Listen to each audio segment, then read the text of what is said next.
Hi everyone, सो IBPS RRB का notification आ चुका है। आज से आप एप्लीकेशन फॉर्म फिल कर सकते हैं, यानी कि 8 जून 2021 से एप्लीकेशन बिगिन है। एंड ये फ्रेशर और एक्सपीरियंस दोनों के लिए वैकेंसी आई हुई है।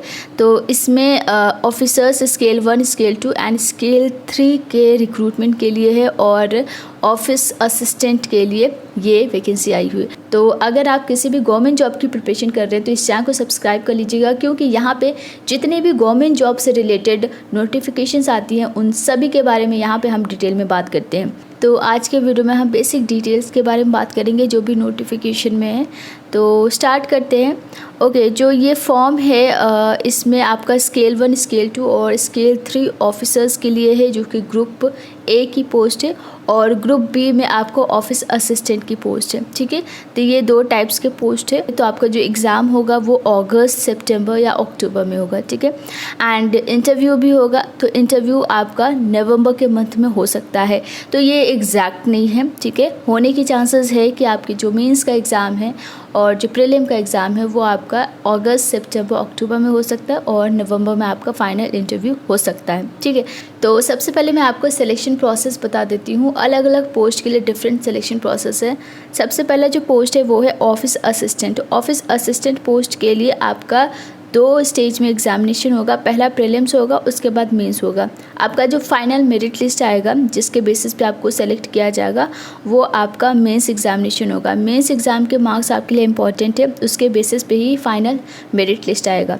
सेकंड है ऑफिसर्स स्केल 1 के लिए। तो उसमें आपका प्रीलिम्स होगा, मेंस होगा और उसके बाद इंटरव्यू होगा। ठीक है, तो ये 3 स्टेज का प्रोसेस है स्केल 1 ऑफिसर के लिए। उसके बाद स्केल 2 और स्केल 3 ऑफिसर्स के लिए आपका सिंगल ऑनलाइन एग्जामिनेशन होगा।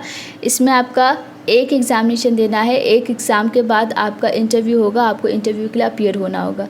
तो जो आपका फाइनल मेरिट लिस्ट आएगा वो सिंगल एग्ज़ामिनेशन के बेसिस पे ही होगा और इंटरव्यू में भी आपको अच्छा स्कोर करना होगा। ठीक है, तो ये आपका सिलेक्शन प्रोसेस है। पार्टिसिपेटिंग RRBs की बात करते हैं तो टोटल 43 बैंक से जो पार्टिसिपेट किए हैं। और यहाँ पे आप देख सकते हैं आंध्र प्रदेश ग्रामीण विकास बैंक जो कि तेलंगाना में है। एक और चीज़ यहाँ पे दिया है डिज़ायर्ड लोकल लैंग्वेज। तो जिस भी पोस्ट के लिए आपको रिक्रूट किया जाएगा और जिस भी बैंक में आपको उस पर्टिकुलर पोस्ट के लिए रिक्रूट किया जाता है तो उसमें आपका डिज़ायर्ड लोकल लैंग्वेज भी आपको आना चाहिए। ठीक है, तो वो आगे मैं आपको एलिजिबिलिटी क्राइटेरिया में दिखाऊंगी। सो ये भी इम्पॉर्टेंट है। और बाकी आप जो 43 बैंक्स हैं वो आप यहाँ पे देख सकते हैं। और यहाँ पे आप देख सकते हैं ऑफिस असिस्टेंट एंड ऑफिसर, इन दोनों ही पोस्ट के लिए आप अप्लाई कर सकते हैं। बट ऑफिसर में स्केल 1, स्केल 2 और स्केल 3 इनमें से कोई एक ऑफिसर के लिए ही आप अप्लाई कर पाएंगे। एलिजिबिलिटी क्राइटेरिया क्या है? तो बेसिक एलिजिबिलिटी क्राइटेरिया जो है वो सबसे पहले नेशनैलिटी। ठीक है, आप इंडिया के सिटीज़न होने चाहिए। और बाकी जो चीज़ें यहाँ पे दी गई है, अगर आप नेपाल के हो, भूटान के हो तो वो आप यहाँ पे देख सकते हो। बाकी एज लिमिट की बात करें तो पोस्ट वाइज एज लिमिट है। स्केल 3 ऑफिसर सीनियर मैनेजर की जो एज लिमिट है वो 21 to 40 ईयर्स है। अगर आपकी एज 21 है या फिर 40 है या फिर इसके बीच आपकी एज आती है तो आप एलिजिबल हो। यहाँ पे आप डेट ऑफ बर्थ के अकॉर्डिंग भी चेक कर सकते हैं।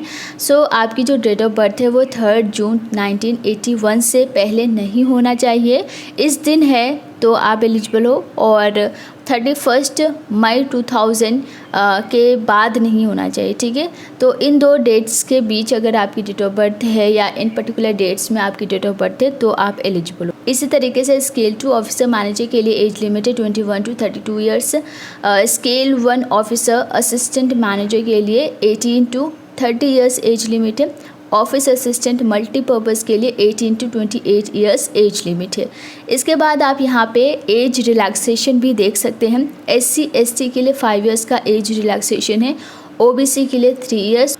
उसके बाद जो बेंचमार्क डिसेबिलिटी के अंडर आते हैं उनके लिए 10 ईयर्स का एज रिलैक्सेशन है। बाकी आप यहाँ पे डिटेल में देख सकते हैं ex serviceman, disabled ex serviceman. ठीक है, तो डिटेल में आप यहाँ पे देख लीजिएगा। अब बात करते हैं एजुकेशनल क्वालिफिकेशंस एंड एक्सपीरियंस की। तो यहाँ पे कुछ ऐसे पोस्ट है जिनके लिए 1-2 साल का एक्सपीरियंस रिक्वायर्ड है, ठीक है। तो पोस्ट वाइज यहाँ पे हम एजुकेशनल क्वालिफिकेशन देखते हैं। सबसे पहले ऑफिस असिस्टेंट मल्टीपर्पज़ की बात करें तो यहाँ पे सिर्फ आपको बैचलर्स डिग्री चाहिए, किसी भी स्ट्रीम से है, कितने भी परसेंटेज है, आप अप्लाई कर सकते हैं। प्रोफिशिएंसी इन लोकल लैंग्वेज होना चाहिए। तो जैसे कि मैंने आपको बताया कि पर्टिकुलर आरआरबीज़ के लिए लोकल लैंग्वेज क्या है, तो वो लोकल लैंग्वेज आपको आना चाहिए जिस भी बैंक के लिए आपको रिक्रूट किया जाएगा। उसके बाद है desirable working knowledge of computer, और ऑफिस असिस्टेंट के लिए कोई भी एक्सपीरियंस की रिक्वायरमेंट नहीं है। नेक्स्ट ऑफिसर स्केल 1 की बात करें जिसमें असिस्टेंट मैनेजर की पोस्ट है। तो इसमें बेसिकली अगर आपने बैचलर्स डिग्री किया है तो आप अप्लाई कर सकते हैं, बट यहाँ पे कुछ ऐसे डिग्रीज है जिनको प्रेफरेंस दिया जाता है। तो यहाँ पे आप देख सकते हैं agriculture, horticulture, forestry, animal husbandry, veterinary science, agriculture engineering, PC culture, agriculture marketing and corporation, information technology, management, law, economics and accountancy, in degrees को प्रेफरेंस मिलेगा। और अगेन लोकल लैंग्वेज में प्रोफिशिएंसी होना चाहिए और desirable working knowledge of computer की requirement होगी, ठीक है। नेक्स्ट ऑफिसर स्केल 2 की बात करें तो इसमें आपने बैचलर्स डिग्री किसी भी स्ट्रीम, किसी भी यूनिवर्सिटी से किया है और मिनिमम 50% है तो आप अप्लाई कर पाएंगे। यहाँ पे भी प्रेफरेंस दिया गया है, कुछ ऐसे डिग्रीज़ हैं तो इनमें आपको प्रेफरेंस मिल सकता है। और यहाँ पे 2 साल का वर्क एक्सपीरियंस की रिक्वायरमेंट है।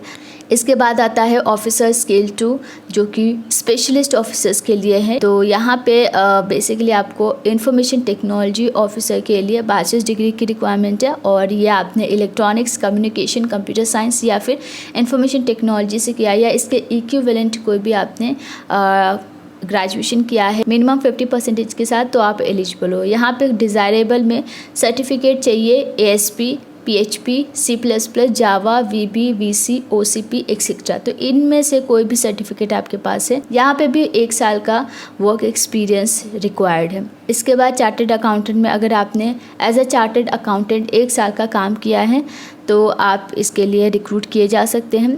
लॉ ऑफिसर के लिए आपने लॉ डिग्री किया है, लाइक आपने LLB किया है 5 ईयर या 3 ईयर का, और मिनिमम 50% है ओवरऑल, तो आप इसके लिए एलिजिबल हो।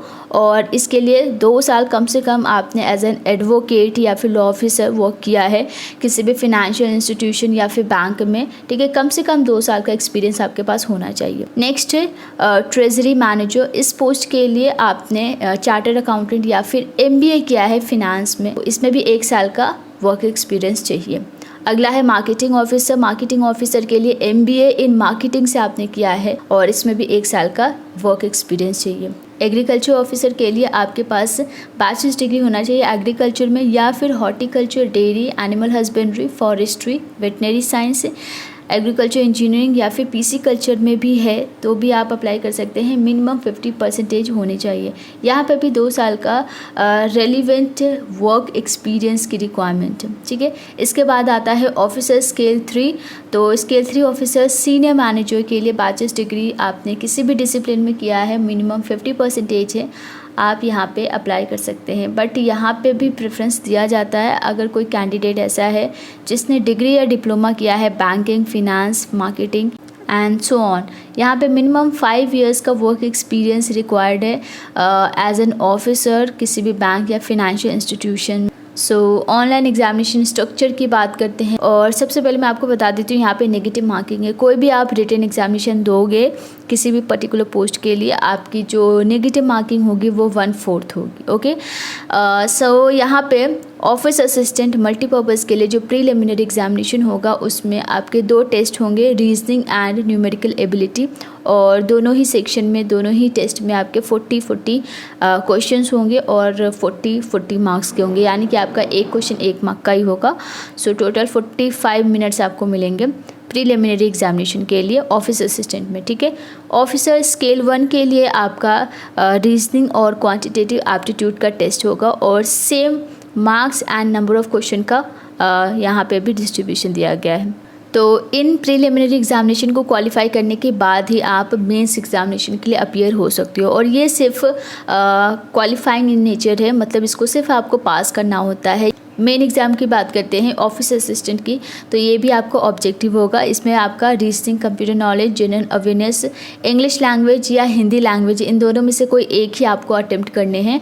उसके बाद न्यूमेरिकल एबिलिटी, तो आप यहाँ पे नंबर ऑफ़ क्वेश्चंस देख सकते हैं। हर सेक्शन में 40 नंबर ऑफ़ क्वेश्चंस है और मैक्सिमम जो मार्क्स है वो 50 है, ठीक है। सो टोटल 200 क्वेश्चन है 200 मार्क्स के, और टोटल 2 घंटे आपको मिलेंगे। ऑफिसर स्केल 1 की बात करें तो इसमें भी आप देख सकते हैं English language and Hindi language, इन दोनों में से कोई एक ही आपको अटेम्प्ट करने हैं, बाकी सेम चीज़ें यहाँ पर भी दी गई हुई है, ठीक है।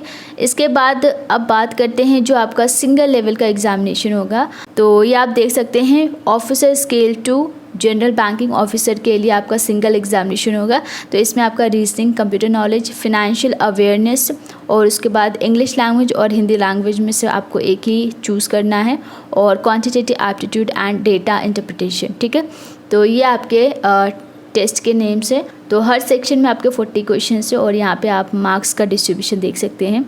2 घंटे आपको मिलेंगे। और उसके बाद जो आपका स्केल 2 स्पेशलिस्ट कैडर के लिए जो एग्ज़ाम पैटर्न है वो आप यहाँ पे देख सकते हैं। उसके बाद स्केल 3 में आपका अगेन देख सकते हो एग्जैक्टली वैसा ही है जैसे आपका स्केल 1 ऑफिसर के लिए है। बाकी यहाँ पे आप एग्ज़ामिनेशन सेंटर्स देख सकते हैं, ठीक है। तो आप अपने अकॉर्डिंग यहाँ पे चेक कर लीजिएगा। उसके बाद प्री एग्ज़ामिनेशन ट्रेनिंग पीईटी की बात करें तो मे बी ये कोविड-19 पैंडमिक की वजह से मे बी हो सकता है ये ना कंडक्ट हो, बट स्टिल आप फॉर्म फिल कर सकते हैं इसके लिए। अगर आप एलिजिबल हो तो आप अप्लाई ज़रूर कीजिएगा। एंड इसके बाद कौन कौन से डॉक्यूमेंट्स की रिक्वायरमेंट्स होगी जब आप इंटरव्यू के लिए जाओगे, जब आपकी ज्वाइनिंग होगी, तब आपके पास ओरिजिनल प्लस फ़ोटोकॉपी होनी चाहिए। तो जो भी इम्पॉर्टेंट डॉक्यूमेंट्स है यहाँ पे आप देख सकते हैं। अप्लाई कैसे करना है तो ये पूरा प्रोसेस यहाँ पे दिया गया है। तो नोटिफिकेशन का लिंक मैं डिस्क्रिप्शन में दे दूँगी, वहाँ जाके आप इसे अच्छे से रीड कर लीजिएगा। उसके बाद आप ऑनलाइन अप्लाई कर सकते हैं इस प्रोसेस को फॉलो करते हुए, ठीक है। सो IBPS RRB से रिलेटेड कोई भी डाउट है तो आप हमें इंस्टाग्राम पे फॉलो कर सकते हैं या फिर कमेंट बॉक्स में भी पूछ सकते हैं। सो आज के लिए बस इतना ही। Thank you so much and take care.